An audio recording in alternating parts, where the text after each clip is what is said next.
Seja bem-vindo. Está começando o podcast Pelo Amor de Deus.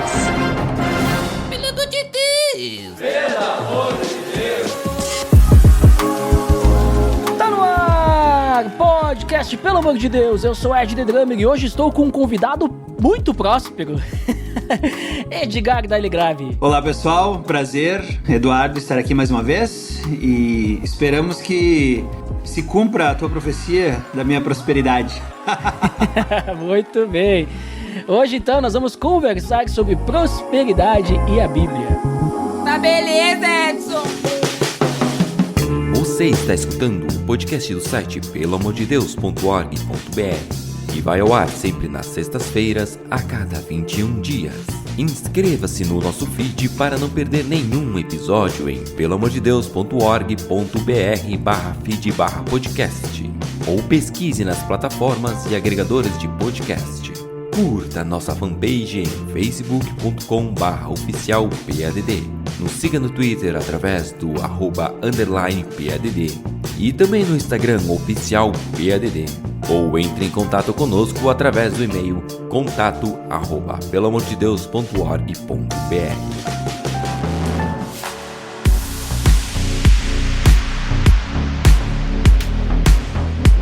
Então, Edgar, como comentado, hoje o papo é sobre prosperidade e a Bíblia. E já comecei fazendo aí, né, um comentário que pode ser verdadeiro, pode não ser, depende do ponto de vista, o que nós entendemos sobre prosperidade, né? Então, já vamos começar, Edgar, com a definição. O que significa a palavra prosperidade? Ok.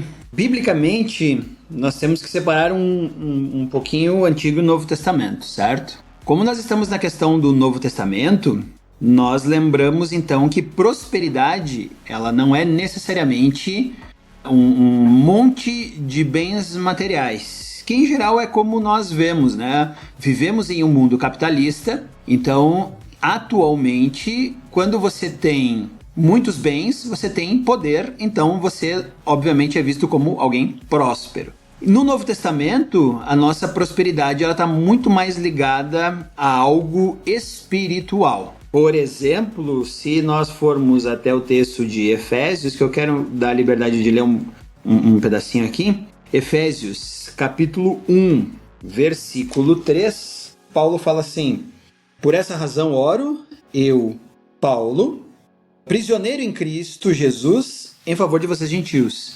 Paulo era espiritualmente abençoado. E nós não podemos esquecer disso. E ele está falando de uma prisão, e nós não podemos dizer que Paulo, nesse momento, não estava sendo próspero espiritualmente. E também, nessa mesma carta, no capítulo 1, versículo 13, ele fala: bendito seja o Deus Pai, nosso Senhor Jesus Cristo, que nos abençoou com todas as bênçãos espirituais nas regiões celestiais em Cristo.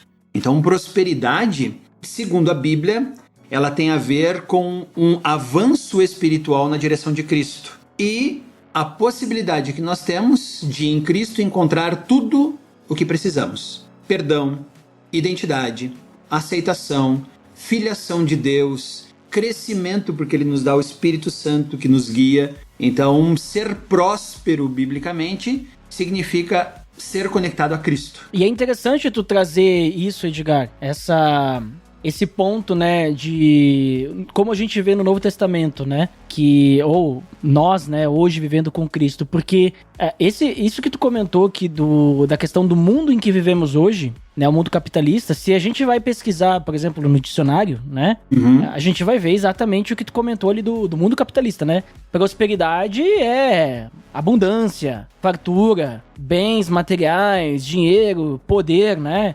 essas coisas assim. Mas como tu bem trouxe ali, quando a gente olha para a Bíblia, né, principalmente o que nós vemos ali em Cristo, né, a prosperidade, ela tem uma outra direção, um outro entendimento, né, um outro significado. Isso me lembra, por exemplo, quando a gente fala de amor. O amor que a gente conhece sem Cristo, vamos dizer assim, né? O amor, né, que a gente conhece, até mesmo familiar e tudo mais, que a gente conhece no mundo, né? É um amor. Mas quando a gente conhece a Deus e a gente conhece o amor, né? Porque Deus é amor, então nós conhecemos a fonte de todo amor, aquele que é o amor verdadeiro, o amor perfeito. A gente percebe que a palavra amor, ela tem um significado totalmente diferente, né? Ela assume uma profundidade maior. Então, pelo que tu tá me dizendo ali, a palavra prosperidade, ela também vai assumir um significado bem diferente, dependendo, digamos assim, do que a gente tá falando, né? Sim.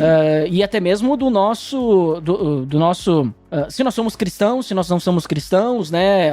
Em que momento da história que nós estamos, parece que essa palavra prosperidade, ela assume uma conotação diferente, né? E isso faz parte, na verdade, de um ajuste teológico que eu acho que ele precisa acontecer nos líderes, nos cristãos em geral. Eu falo nos líderes porque a liderança é quem transmite a teologia, vamos usar esse termo, né?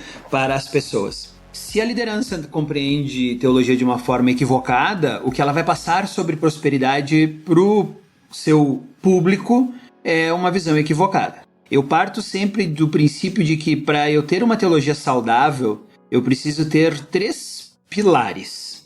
Soberania absoluta de Deus em todas as circunstâncias, ou seja, Deus é onipotente, onisciente, onipresente. Cristo tem que ser central na minha vida. Então, todas as minhas decisões, todos os meus pensamentos, todas as minhas ações, elas precisam estar cativas ao que Cristo fala. E, por último, a suficiência das Escrituras. Ou seja, nós não podemos inventar nada que não seja biblicamente apoiado e aprovado. Como protestantes, nós temos essa ideia, né, de suficiência das Escrituras. Então, lembramos do sola Scriptura também. O problema é que se nós mudarmos isso e acharmos que prosperidade é Deus me dar muitos bens, como algumas pessoas pensam, eu vou ferir esses princípios, porque primeiro é que a soberania não é mais de Deus, a soberania passa a ser a minha vontade. Ou seja, eu não vou ficar contente com o que Deus me entrega e com o que Deus faz. Eu vou exigir que Deus me entregue o que eu acho que eu mereço, né? Ou o que eu acho que eu preciso. Então fere esse primeiro princípio. A segunda parte é que se Deus tem que me dar coisas, não é mais Cristo o centro da minha vida, mas as minhas necessidades.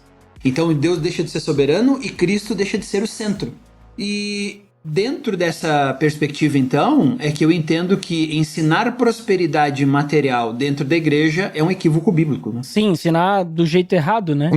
Até porque, sim, pelo que tu tá falando, então, até era uma pergunta que eu tinha pra fazer, mas pelo visto já foi respondida, né? Se prosperidade tem apenas relação com o dinheiro, a gente vê que não. Muito, né? Como eu faria o sinal aqui no braço, aqui puxando os pelos, muito pelo contrário, né? E a gente vê, né, Edgar, que nem tu tá falando assim, nossa, se tu ensinar prosperidade de forma equivocada, tu vai fazer um desserviço, né, para as pessoas que vão vir. Porque quando a gente olha, que nem tu falou, citou o Novo Testamento, a gente vê diversos versículos falando de prosperidade, mas nenhum falando de dinheiro, né? Que nem tu citou Efésios, né? Por exemplo, Efésios 1:3 ali e tal, né? Fala bênçãos espirituais, regiões celestiais. Não tem nada a ver com dinheiro. Né? Se a gente pensar próprio Colossenses também, Colossenses 1, vai também comentar alguma coisa relacionada a isso. Posso até ler aqui, né? Filipenses 4, que eu fiz uma pesquisa rápida, né? Sobre textos que estão falando, né, sobre prosperidade, sobre bênção e tal, que não tem a ver, né, com materialismo, não tem a ver com dinheiro e tal, né? E se a gente pegar, por exemplo, Filipenses 4, tanto do 11 ali, essa faixa ali que Paulo ele fala, né, do contentamento, que ele aprendeu a viver contente com tudo e ele pode tudo naquele que fortalece. E lá na frente, no 19, ele demonstra, né, o meu Deus suprirá todas as necessidades de vocês de acordo com as suas gloriosas riquezas em Cristo Jesus. Então tu percebe que esse texto, né? Se a gente tem uma interpretação errada sobre prosperidade, a gente pode pensar, nossa, então Deus, né, vai suprir tudo o que eu preciso, segundo as suas riquezas? Ou seja, eu vou ser rico. Riqueza, né? Mas ele não tá falando disso, né? Ele não tá falando disso porque Paulo, nesse mesmo capítulo, ele tá falando, digamos assim, que ele não tem, de certa forma, eu tô agora, né, resumindo e também parafraseando, mas ele não tem nada, né? Ele não tem nada, mas ele tá contente, porque Deus é a força, é o que tu acabou de falar, né, Edgar? A dependência de Deus, né? A graça de Deus, a glória está em Deus e não nos bens, e não nas coisas. Então... E esse texto ele fala que as riquezas em Cristo Jesus não tem nada a ver com dinheiro, bens materiais, né? E se a gente ensinar errado, até mesmo esse texto que é tão claro, ele pode ter uma conotação errada, né? A gente pode pensar... Eu não sei se alguém vai pensar nisso, mas eu não duvido. Eu não duvido, porque o que algumas pessoas fazem com a Bíblia... eu acho muito provável que alguém possa interpretar esse texto pensando, ensinando que riqueza, as gloriosas riquezas em Cristo Jesus seja, sei lá, montanhas de dinheiro, né? Do rei, né? Não duvido. Até porque se é isso, né? Se a promessa que Deus tem para nós é tão somente bens materiais, e nós não estamos aqui dizendo que bens materiais são pecado, né? O que nós estamos falando aqui é que se o que Deus tem para mim é prosperidade material, Cristo não foi suficiente. Mas a Bíblia é clara em dizer que o nosso maior presente... O maior presente que Deus poderia ter entregue a nós é Cristo. Então, se Cristo não é suficiente, bom, aí nós temos um grande problema bíblico, porque então me falta alguma coisa. E aí entra a ideia do contentamento, que você falou, que Paulo cita, né? Que ele aprendeu a viver contente em toda e qualquer circunstância, e justamente porque ele entendeu que Cristo era o maior presente que ele poderia ganhar. Então, o contentamento mostra a minha condição espiritual, assim como eu achar que preciso ainda de alguma coisa, mostra também minha condição espiritual. Numa delas eu sou maduro, na outra eu não sou. Então, quando Paulo fala sobre contentamento, ele fala em Timóteo, 1 Timóteo também, né? Ele fala assim, tendo porém sustento e com o que vos vestir, estejamos contentes. Então, por quê? Porque Deus já deu o que nós não poderíamos comprar com dinheiro algum do mundo, que é a salvação, a morte na cruz. Então, em teoria, Deus já nos deu tudo e nos abençoou de forma demasiada, completa. E aí eu vou olhar para Deus e vou dizer, não, Deus, eu ainda quero bens materiais. E aí, dentro disso, né, Edgar, então ali, o que tu comentou ali também sobre os falsos ensinos em relação a esse tema, surge um deles aí, a tal da teologia da prosperidade. O que é teologia da prosperidade? O que ela prega? O que ela fala, né? O que ela ensina, Edgar? A teologia da prosperidade, ela nasce um pouco depois do surgimento do movimento pentecostal. Aí a gente está falando dos anos 1900, surge o movimento pentecostal e com o passar do tempo surgiu esse movimento chamado de neopentecostal. E a ideia principalmente do movimento neopentecostal é que Deus tinha para os seus escolhidos, os seus eleitos, aí, né, uma bênção em que nós iríamos ser ricos materialmente. Então ele olhou para o mundo, ele fez uma conexão principalmente com versículos do Novo Testamento e ele parte desse princípio de que prosperidade é o que Deus tem para você. Prosperidade em bens materiais, né? O único problema é que dentro dessa teologia neopentecostal, não é que Deus simplesmente te dá. Você faz uma espécie de negócio com Deus. E isso, biblicamente, você diz assim, não, isso não faz nenhum sentido. Então, em geral, essa ideia da teologia da prosperidade, ela surge com a ideia de que para você ser abençoado, você tem que dar uma contrapartida inicial. E em geral, infelizmente, hoje, muitas desses líderes que pregam essa teologia, eles dizem que essa contrapartida inicial de fé que você vai dar é alguma quantia em dinheiro, que Deus vai multiplicar. E aí, o ruim disso é que hoje nós temos essa ideia pré-concebida, né, esse preconceito de que se você é um evangélico, logo você vai em alguma igreja onde alguém está pedindo todo o teu dinheiro, você está entregando o teu dinheiro na perspectiva de que Deus um dia vai te abençoar. E infelizmente isso é verdade em muitas comunidades, mas biblicamente não faz sentido esse sistema de troca. Ah, Deus, olha, eu vou te dar esse pouquinho aqui, e quando eu digo pouquinho não é pouquinho diante de Deus, né? Mas ó, eu vou te dar isso aqui, Deus, e lá na frente tu vai me dar. E em geral o que acontece com algumas pessoas que se frustram e veem que isso não deu certo, até porque biblicamente você não tem base nenhuma, ela volta pro seu líder e diz assim, puxa, eu fiz aquele voto, entre aspas, de fé com Deus, Deus não multiplicou. O que elas escutam é, você não teve fé suficiente, então o problema está em você, não na minha igreja, nem no meu Deus. E aí isso torna as pessoas cada vez mais frustradas e principalmente escravas de uma teologia que não é saudável, porque ela não me leva a estar mais próximo de Deus. Ela me faz inclusive achar que Deus está em dívida comigo. Pô Deus, eu depositei o negócio lá, como é que tu não multiplicou? Então a pessoa inclusive abandona a igreja, sai, vai viver um cristianismo totalmente diferente do que biblicamente deveríamos fazer, e aí ela perde a prosperidade bíblica real. Por quê? Porque ela foi mal instruída na ideia de prosperidade financeira. Sim, e tu sabe, né, Edgar, que essa questão da teologia da prosperidade, né, um dos clássicos, né, para falar sobre essa questão de contribuição, de dízimo, de oferta, essas coisas assim, porque a teologia da prosperidade tem muito isso, né? Uhum. Essa questão que tu comentou ali de fazer um negócio com Deus, né? Uhum. Eu vou lá buscar coisas, mas para que eu receba, primeiro eu tenho que dar, né? Por isso que acho que tu citou a questão do negócio, né? E um dos textos que eles citam muito, pelo menos eu já ouvi citar, talvez eu tô falando citam muito, generalizando, faz parte do que eu tenho de conhecimento, talvez nem seja esse o principal. Mas é o clássico Malaquias, né? Malaquias 3, acho que tu deve conhecer bem esse texto, né? Em que o versículo clássico, né?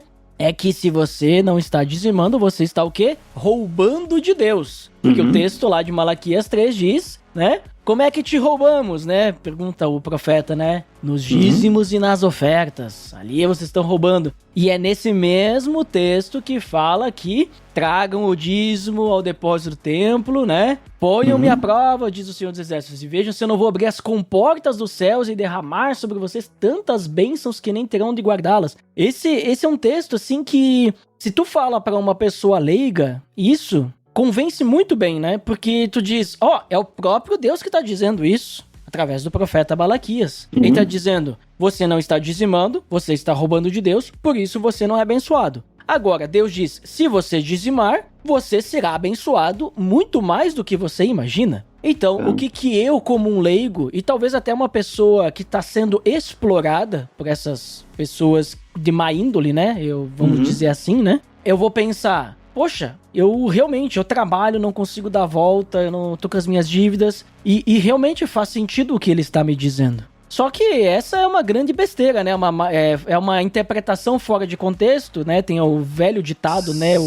Texto fora de contexto é pretexto para heresia, né? E se deixa todo o contexto de Malaquias de fora para usar um trecho isolado para dizer, isso serve para você. Mas não é bem assim, né, Edgar? Não, até porque a gente tem que lembrar que quando a gente fala de Malaquias, nós estamos falando dos últimos textos proféticos antes do silêncio. Vamos dizer assim, depois de Malaquias, o próximo profeta que virá vai ser João Batista, né? Eles estão separados por mais ou menos 4 séculos, né? Que é o chamado período de silêncio. E aí nós temos que entender o contexto de Malaquias, ele está lá no final, no retorno do cativeiro babilônico que a Pérsia permitiu para o povo de Israel. E aí então ele está dentro daquele contexto de Esdras e Neemias, né? Esdras, Zorobabel e Neemias foram os que retornaram para coordenar o povo, a reconstrução dos muros em Jerusalém e a reconstrução do templo. Zacarias e Malaquias, os 2 últimos profetas do Antigo Testamento, eles estão exatamente nesse contexto. Falando primeiro de tudo, então, essas promessas aqui de Malaquias e Zacarias, elas são exclusivamente dirigidas a Israel. Ela não é para mim. Algumas pessoas, né, às vezes confundem, achando que todas as promessas bíblicas são para nós, e na verdade, muitas promessas bíblicas são exclusivas para Israel. Do Antigo Testamento, estou me referindo, né? Ou para alguns indivíduos específicos. Por exemplo, o pessoal diz assim, não, eu tenho que ter filhos porque Deus prometeu filho para Abraão. Eu digo, mas querido, olha, tu acabou de dizer, Deus prometeu para Abraão o Isaac, não foi para mim. Isaac era o filho da promessa para Abraão, não é o meu filho da promessa. Então a gente tem que entender isso também. E Malaquias, nesse momento aqui, o que está acontecendo? O povo que retorna do cativeiro, ele até teve no início um boom na sua teologia e ele prosperou enquanto Israel, Judá retornando, começou a reconstruir o templo e depois deu uma baixada na moral do pessoal. E como é que o templo era reconstruído naquela época? Os sacerdotes precisavam da doação do povo para terminar o templo, a própria reconstrução dos muros e tudo mais. Vinha de doações do povo de Israel. E nesse momento aqui, o que Deus está acusando Israel é de reter seus dízimos, ter uma boa vida, né? Ou seja, investir no seu conforto pessoal e familiar, a revelia de que o templo de Deus estava abandonado e deixado de lado. E para Israel, o templo é o ponto máximo, a referência máxima religiosa. Então é nesse contexto que Deus diz para eles, vocês estão me roubando. Como é que a gente está te roubando? Eu fui próspero com vocês, trouxe vocês do cativeiro, coloquei vocês de volta aqui, estou abençoando vocês aqui e vocês estão retendo os dízimos que seriam usados para a reconstrução e restabelecimento do centro religioso em Jerusalém. Por isso vocês estão me roubando. Hoje não há argumento bíblico nenhum para um pastor usar esse texto dizendo que a sua igreja, o público da sua congregação, ao reter as suas ofertas, está roubando de Deus, porque daí isso não está certo. É um erro, é um equívoco teológico fazer essa interpretação. Até porque no Novo Testamento nós não temos o incentivo do dízimo. No Novo Testamento nós temos a palavra oferta. E a oferta, então, ela não está ligada necessariamente a uma quantidade mínima ou máxima de quanto eu vou ofertar, né? Uma oferta, eu posso ofertar 90% do meu salário, se eu conseguir. Eu posso ofertar 3% do meu salário, se eu conseguir, né? Ou a minha maturidade espiritual vai ser a régua, né? Então, nós não podemos nem, como igreja, dizer, olha, nós vamos coletar hoje os dízimos. Porque também isso era uma coisa para Israel. Hoje você pode dizer, nós vamos coletar as ofertas da congregação, as pessoas vão fazer as suas ofertas para nós mantermos a nossa congregação, as pessoas que trabalham nela, a água, a luz, tudo que a congregação precisa. Mas dízimo também é uma palavra veterotestamentária, do Velho Testamento, não do Novo. Então esse é o erro de interpretar Malaquias dessa forma. Claro. E aí isso vai valer, como tu bem explicou, a necessidade de contexto, entender para quem está falando, o que está falando, né? Vai valer para vários outros textos também. Se a gente analisar, por exemplo, tem provérbio que fala também de prosperidade, né? Tem um clássico que é Provérbios capítulo 3, o 9 e 10, diz, honre o Senhor com todos os seus recursos e com os primeiros frutos de todas as suas plantações, os seus celeiros ficarão plenamente cheios e os seus barris transbordarão de vinho. A gente tem que entender que provérbio não é regra, não é lei, né? É conselho, né? Conselho de sabedoria. Assim, da mesma forma como tem o outro texto, né? Ensine a criança no caminho que deve andar e de modo nenhum se afastará quando crescer. Também não é promessa. Exato. Né? E aí, às vezes, a gente não entende o gênero literário que a gente tá lendo e a gente usa isso como regra. Claro, se a gente pegar pessoas, vamos dizer assim, novas na fé, elas, entre aspas, né, têm a desculpa que elas não entendem. Só que o problema é que nessa linha de teologia da prosperidade, quem tá enganando não são as próprias pessoas a se enganarem, mas tem alguém ensinando elas isso. Pessoas que sabem o que estão falando. E eu creio, né, não quero também julgar condenando, mas eu creio que se alguém tá ensinando, tem um certo conhecimento. E a pessoa, ela tem que ter aprendido muito errado pra ensinar algo tão errado assim, né? Acho um pouco difícil alguém que fique pregando algo como a teologia da prosperidade, ela não tem um pouquinho de noção que aquilo, sabe, aquela cosquinha, isso aqui não faz sentido. Pra ela dizer, acho que eu não vou falar mais isso porque não faz, porque não tem como, né? Se a gente estuda um pouco, né, Edgar? A gente vai perceber que não bate, né? Não dá certo esses ensinamentos, né? Mas essa também é uma questão importante quando você fala assim, se a gente estuda um pouco.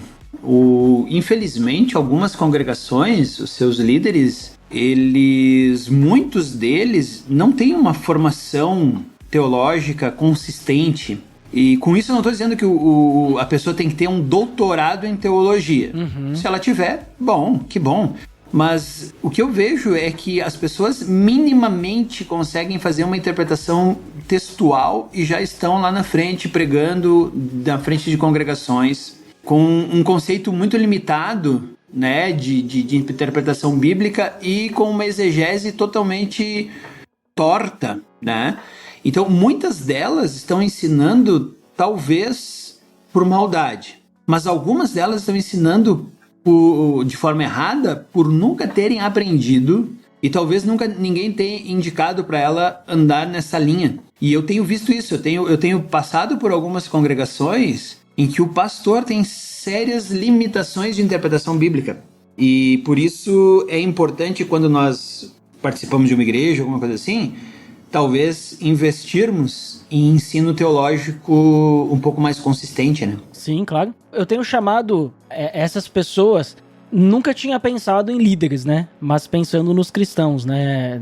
Que participam da congregação, que não ensinam e tal, que estão lá para aprender. Mas acabam repetindo. Tenho chamado esses de cristãos papagaios, sabe? Que são aqueles que apenas repetem o que ouviram falar. Né? Então, digamos assim, é aquele cristão que tá há 30 anos na igreja, mas nunca leu a Bíblia inteira. Nunca fez um estudo bíblico além de participar de cursos, mas nunca pegou a Bíblia para ler e estudar, e apenas repete frases prontas que ouviu nas pregações, que ouviu em cursos e tudo mais, sabe? Então, que nem tu falou, não consegue nem fazer uma exegese. Eu sei que existem pessoas que são mais limitadas, a gente tem que ter isso, levar isso em consideração.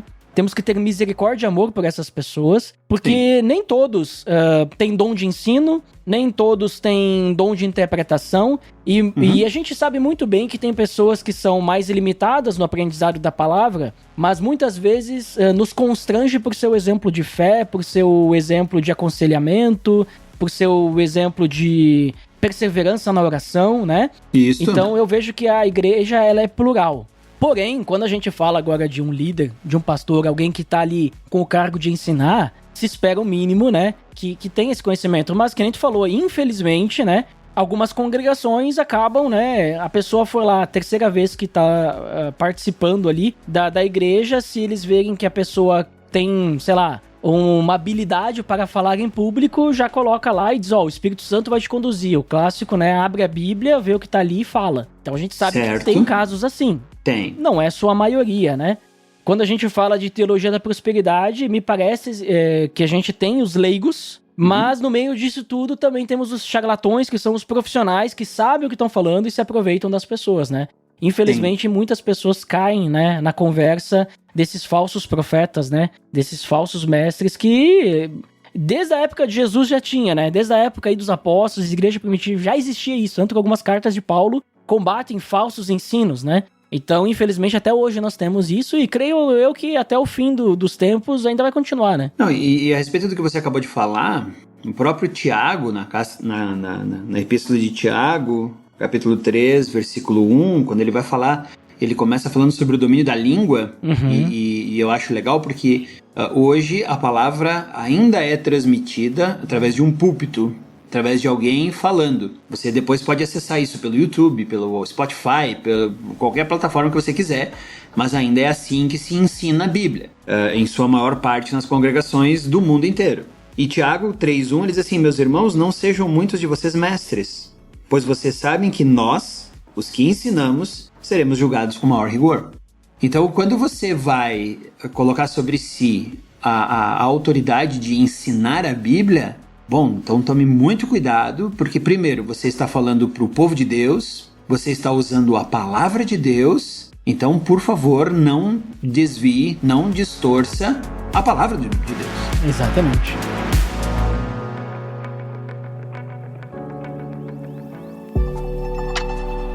Muito bem, então, Edgar, já entendemos o que é prosperidade, né? E a gente viu ali que ela tá longe do que prega a teologia da prosperidade, tá longe também do que prega o mundo, né?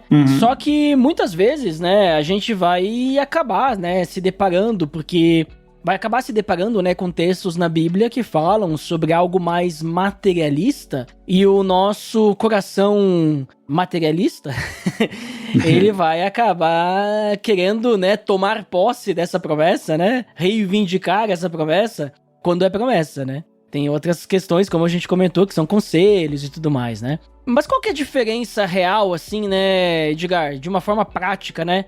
Quando a gente fala ali da prosperidade que a Bíblia fala, e a prosperidade materialista, aquilo que a gente vê, sabe? Que a gente prega aí na televisão, nos filmes, né? Nos noticiários, novelas, agora nas redes sociais, né? Essa prosperidade aí que a gente vê no mundo. E qual que é a diferença, de uma forma assim, prática, quando a gente olha sobre isso? A diferença da Bíblia e a não Bíblia, né? Eu acho que tudo parte do princípio, vamos usar uma palavra aqui que talvez ela seja desgastada, mas parte da minha cosmovisão.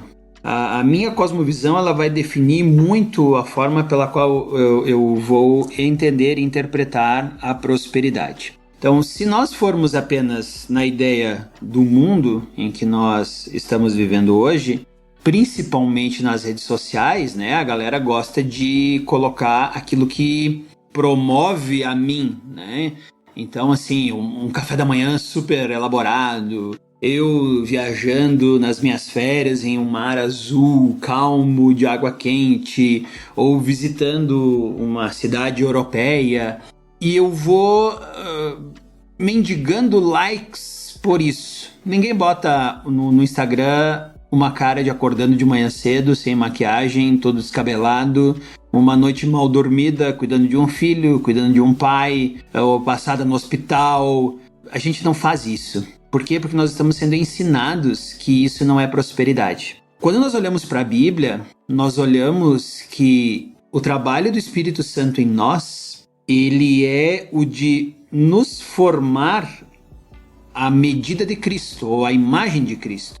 E isso significa que, às vezes, em alguns momentos difíceis da minha vida, eu preciso passar por eles, para que eu entenda que é Deus que está conduzindo, guiando. O Salmo 23 talvez seja uma das passagens bíblicas mais conhecidas do mundo, né? Ele fala, mesmo que eu andar por um vale de sombras e morte. Então, faz parte até mesmo da condução divina da minha vida passar por momentos de dificuldade. Se nós vamos olhar a vida de Davi, ele passou por desertos pessoais e espirituais. O apóstolo Paulo fez isso. Jesus, no início do seu ministério, ele tem um momento de privação absoluta, que são os 40 dias de tentação no deserto. E todos esses momentos nos ensinam que é nesses momentos de aumento da temperatura, vamos dizer assim, que eu vou sendo forjado diante de Deus com um caráter aprovado.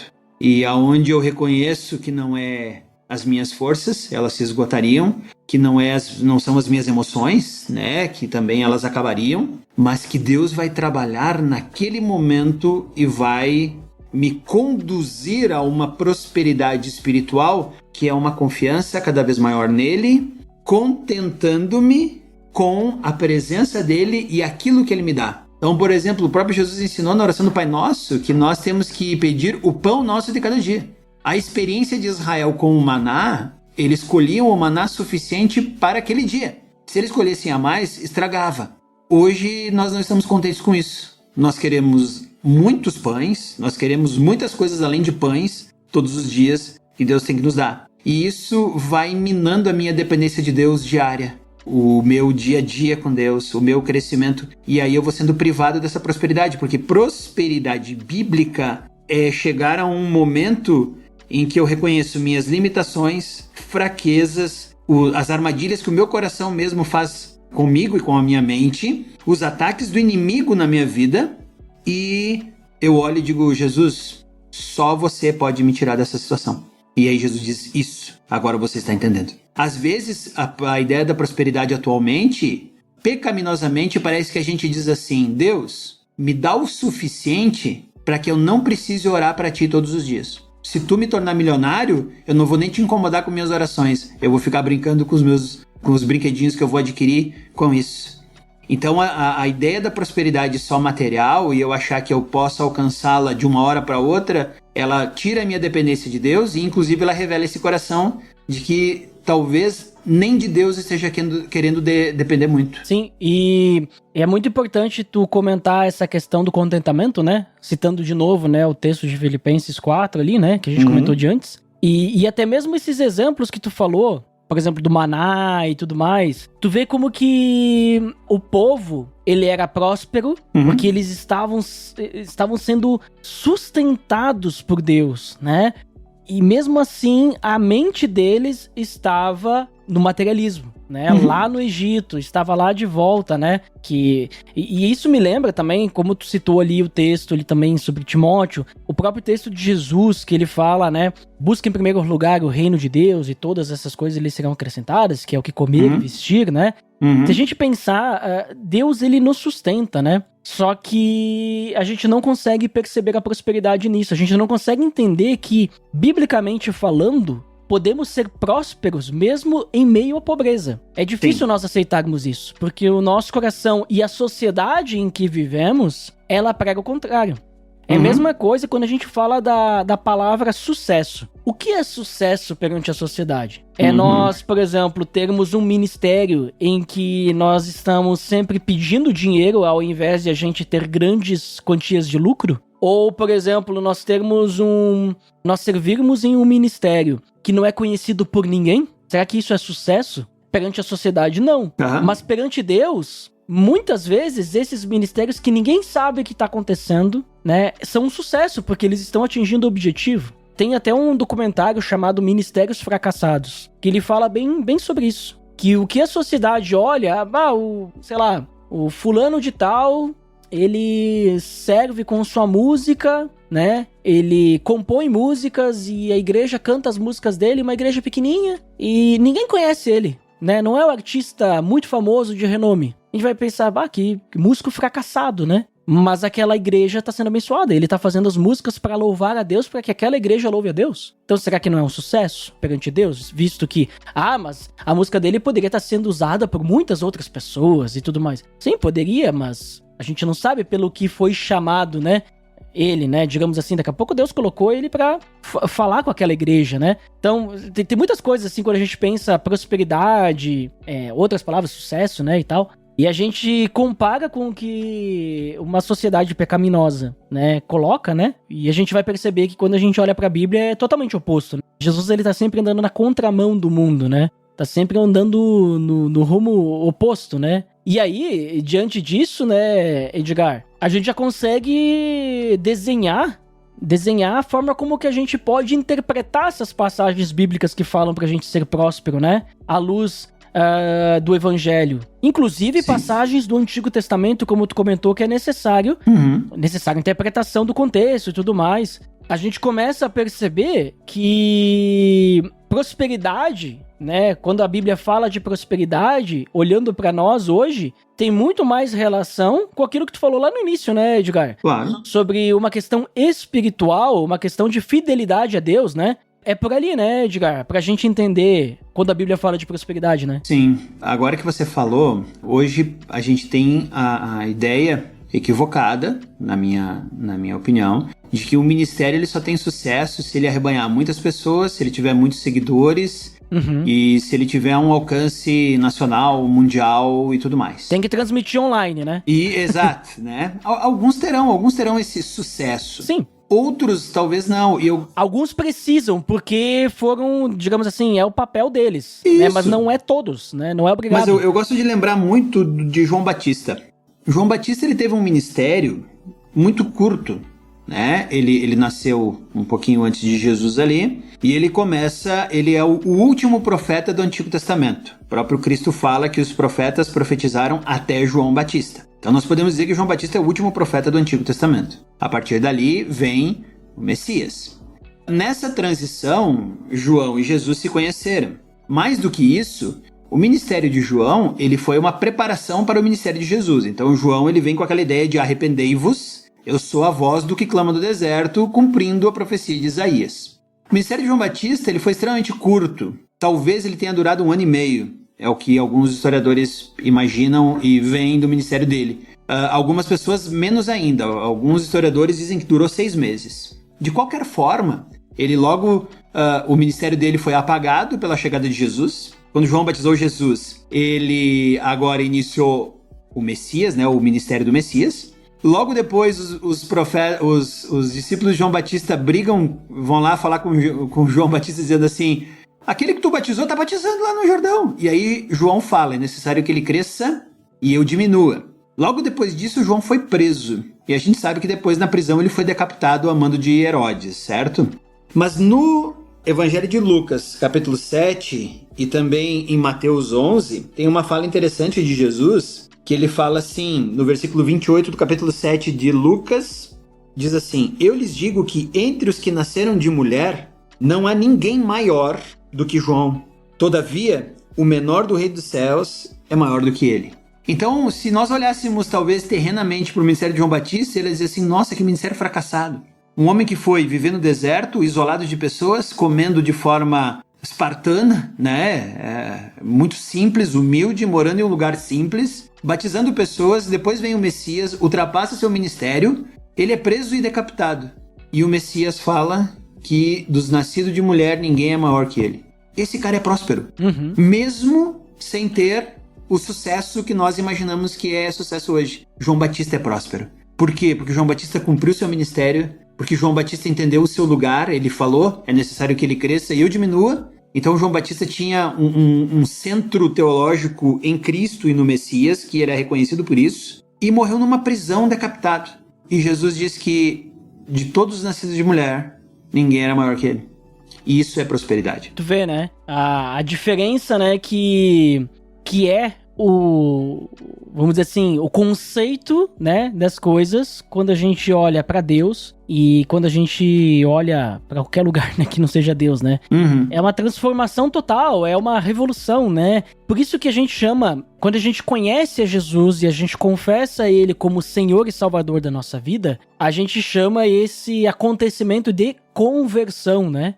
Tá indo para um caminho, para uma direção, então tu converte agora para uma outra direção, porque tu está indo para um outro caminho, né? Como Jesus fala lá dos caminhos, a porta estreita, assim vai, né? E aí eu te faço agora uma última pergunta, Edgar. Como é que a gente vive isso, né? Como é que a gente vive a verdadeira prosperidade? Porque a gente tem falado sobre isso, mas a gente sabe que é muito difícil. É muito difícil para nós, né? Visto que a gente é bombardeado pela mídia, seja redes sociais, ou qualquer tipo de mídia. A gente é bombardeado por essa questão, né, de prosperidade e tudo mais, materialismo, a busca pelo poder, a busca pela beleza. Então, assim, tem muita coisa que nos leva para um caminho diferente, né? Mas a gente vê que o evangelho não é isso, como a gente tem falado até agora. Como é que a gente pode viver essa verdadeira prosperidade com o nosso coração realmente, quase, já vou começar quase a responder, né? Mas com a gente conectado em Deus ali, né, sabe, entendeu?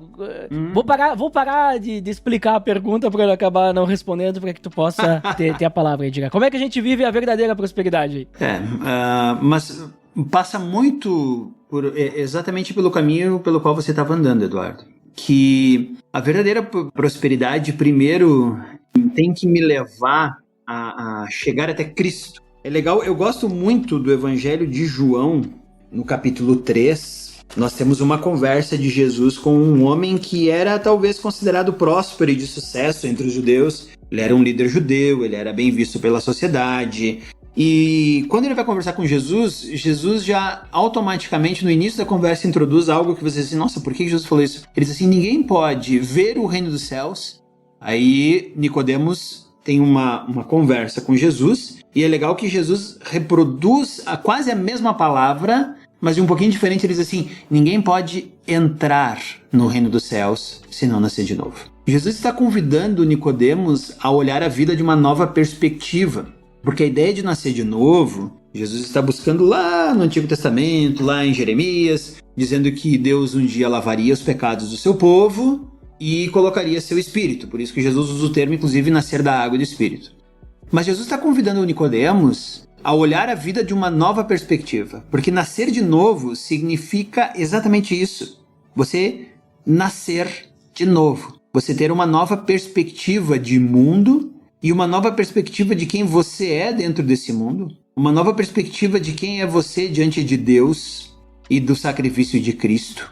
E à medida que isso vai acontecendo, nós vamos compreendendo que precisamos abandonar a cosmovisão de que sucesso é fama, dinheiro, poder, riquezas, conhecimento, né, acadêmico, e isso passa a ser só um adicional que talvez seja bom, talvez não seja, e o que realmente passa a importar é a minha comunhão com Deus, e aí eu vou introduzindo os valores de Cristo na minha vida. Então eu vou valorizando a minha vida, né? O Sermão do Monte, eu gosto muito, né? Mateus 5, 6 e 7. Jesus vai ensinando, por exemplo, que eu preciso fazer uma aliança com os meus olhos, eu preciso fazer uma aliança com a minha mente, eu preciso entender a vida de uma forma diferente, as pessoas ao meu redor, até mesmo meus inimigos. É lá que está, né, a famosa fala de Jesus: ame os teus inimigos. A forma pela qual eu oro, né, é nesse contexto do Sermão do Monte que Jesus ensina a oração, e na oração ele não me diz para pedir tudo que eu quero, ele diz assim: Deus, dá-nos o pão de cada dia,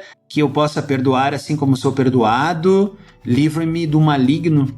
E aí então a nossa perspectiva de vida ela vai mudando e nós vamos conseguindo enxergar de uma forma diferente.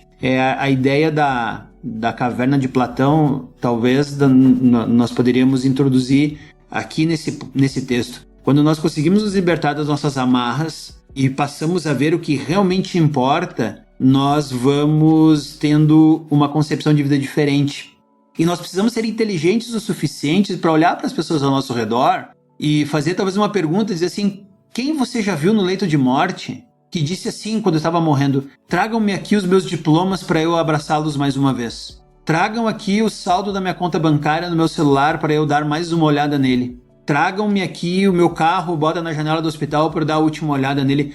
Nunca ninguém pediu essas coisas. Então é uma convicção que nós temos ao enxergar essas pessoas que talvez gastaram a vida inteira correndo atrás disso e só no final perceberam que não era isso que lhes dava significado.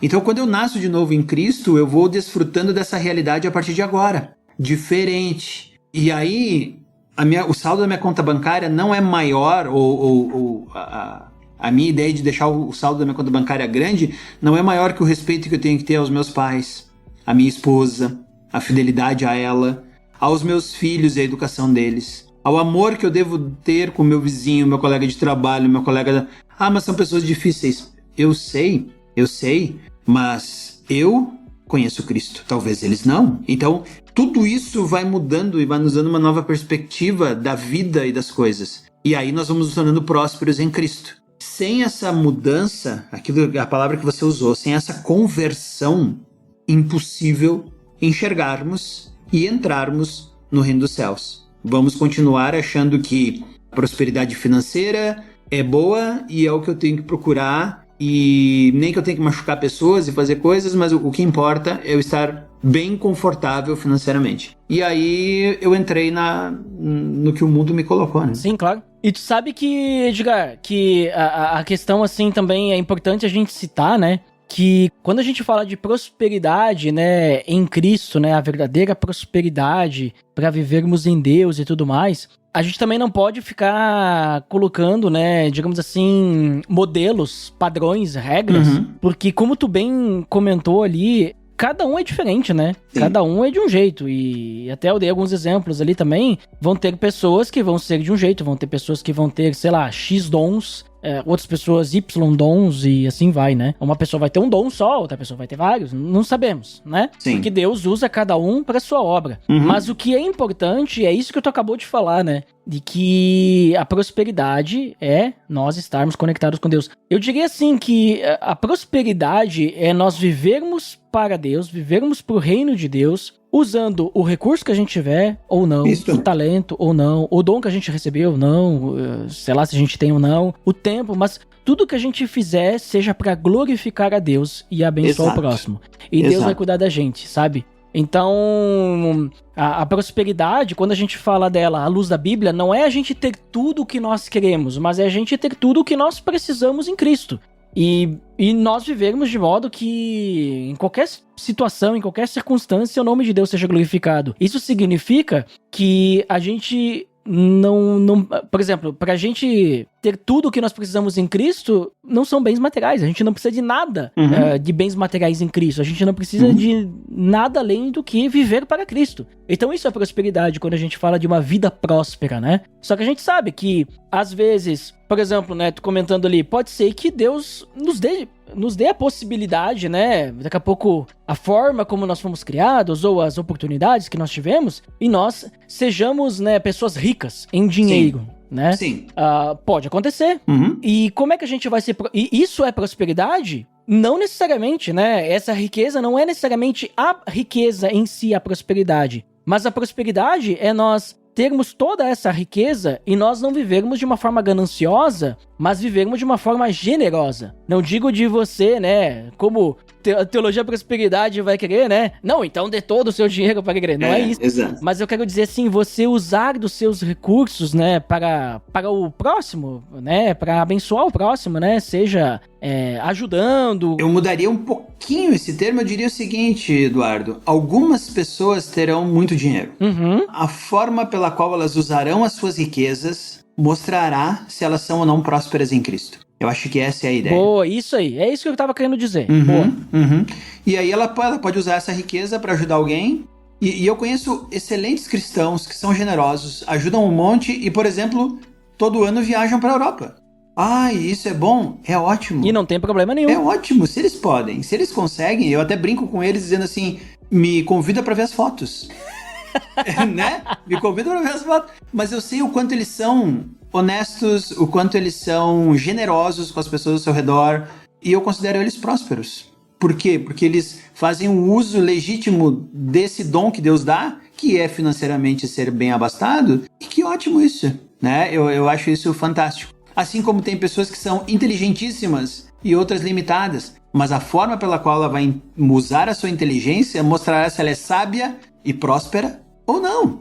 Então, é isso. O que Deus nos dá, o que fazemos com isso que Deus nos dá, é que vai ditar a nossa prosperidade ou não. Não é os bens materiais ou qualquer coisa assim, mas a forma como eu uso aquilo que Deus entrega em minhas mãos. Perfeito. Acho que é por aí, né? Porque a questão não é o que a gente tem, que a gente recebe, o que a gente ganha, mas é como a gente usa esses recursos. E esses recursos podem ser materiais, financeiros, pode ser até o nosso tempo. Correto. Porque eu posso, por exemplo, ser uma pessoa em que eu tenho muito tempo sobrando e não usar muito bem o meu tempo para glorificar a Deus. E aí, claro, aí é subjetivo, né? Mas eu poderia usar um exemplo, sem querer generalizar, mas dizer, assim, que talvez essa pessoa vai ter problemas, né, porque a mente dela tá sempre vazia e ela vai ficar, sabe, pensando em muitas coisas, aí não consegue, né. A pessoa, sabe, ela não consegue evoluir, porque ela tem tanto tempo sobrando, ela não sabe como usar e daqui a pouco ela fica muito egoísta,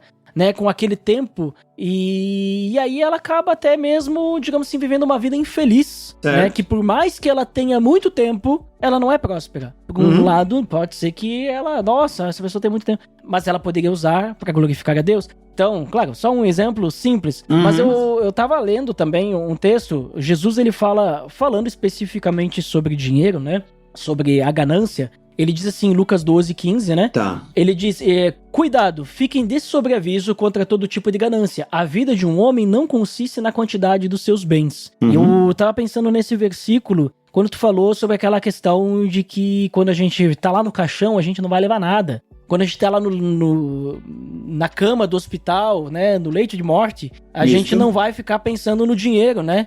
Então, a ganância vai nos conduzir pra isso, né? Pensar só no dinheiro, mas a nossa vida não consiste nisso. E aí eu poderia colocar a ganância não só do dinheiro, mas a ganância do poder, a ganância do reconhecimento, a ganância do eu. Né? Que é o que tu estava muito bem falando, que todas essas coisas estão relacionadas com o eu, né? Eu aparecer, o ego, né? Então, quando a gente muda essa chave, que não sou mais eu, mas agora é Cristo, a gente começa a depender de Deus, que é o que tu falou lá no início, e aí a gente começa a perceber o cuidado de Deus na nossa vida, e o contentamento, ele vem e a gente começa a alcançar e perceber a nossa prosperidade, né? Correto. E aí a gente vê as promessas de Deus aparecendo na nossa vida, né? Perfeito. É bem isso. Eu parto do princípio de que eu começo a servir a Deus e prosperidade é o fruto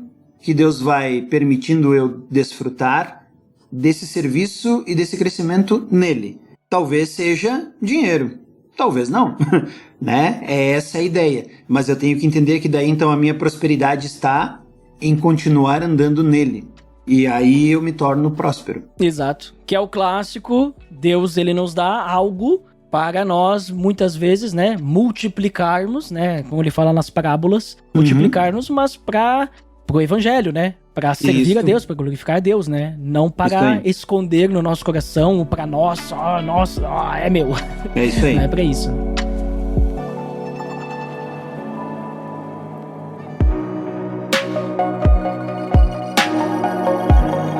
Muito bem, Edgar, ótimo papo tivemos aí. Eu gostei bastante. Eu também. Esclareceu vários pontos pra mim também. E agora vamos então às nossas considerações finais. Por favor, nos diga aí o que você finalmente considera. E depois, se quiser compartilhar algum projeto, algum link aí, fique à vontade. Bom, minhas considerações finais é sempre incentivar cada pessoa que possa escutar esse podcast, que ela venha a desenvolver um relacionamento com Cristo verdadeiro, fiel, bíblico, aonde Cristo realmente se torna o centro de todas as coisas e a partir disso a sua palavra se torna extremamente importante e por isso nós a estudamos e ela é suficiente e Deus sendo soberano sobre toda a nossa vida.